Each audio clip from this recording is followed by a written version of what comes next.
Potato fry. మనం potato boil చేసుకున్నాం అనమాట. ఇలా పీసెస్ కట్ చేసుకొని ఆయిల్ వేసుకొని ఫ్రై చేసుకున్నామంటే ఇలాగా క్రిస్పీ పొటాటో ఫ్రై రెడీ అవుతుంది. ప్లేట్లో సర్వ్ చేసుకున్నామా. ఇప్పుడు ఇలా ప్లేట్లో తీసేసాను. ఇప్పుడు నేను కొంచెం ధనియా పౌడర్, పెప్పర్ పౌడర్ కూడా వేసుకోవచ్చు. చాలా బాగుంటుంది, మీకు టేస్టీగా క్రిస్పీగా ఉంటాయి పొటాటో.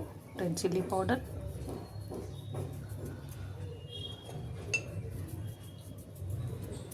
And salt.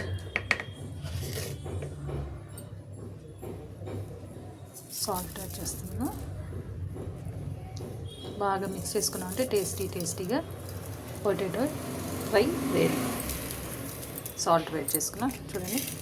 టేస్టీ మనకి యమ్మీ పొటాటో ఫ్రై రెడీ అయింది. మీరు తప్పకుండా ట్రై చేయండి. బాయిల్ పొటాటో తీసుకొని పీసెస్ కట్ చేసుకోవాలి. ఇలా పీసెస్ కట్ చేసుకొని ఆయిల్ వేసి ఫ్రై చేసుకున్నంటే మనకి అంత ఆయిల్ కూడా తగలదు. చూడండి, అంత ఆయిల్ కూడా లేదు, మనకి బాగా ఫ్రై అయిపోయింది.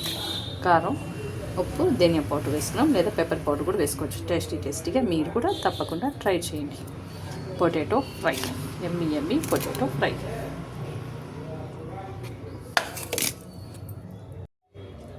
Potato fry, yummy potato fry.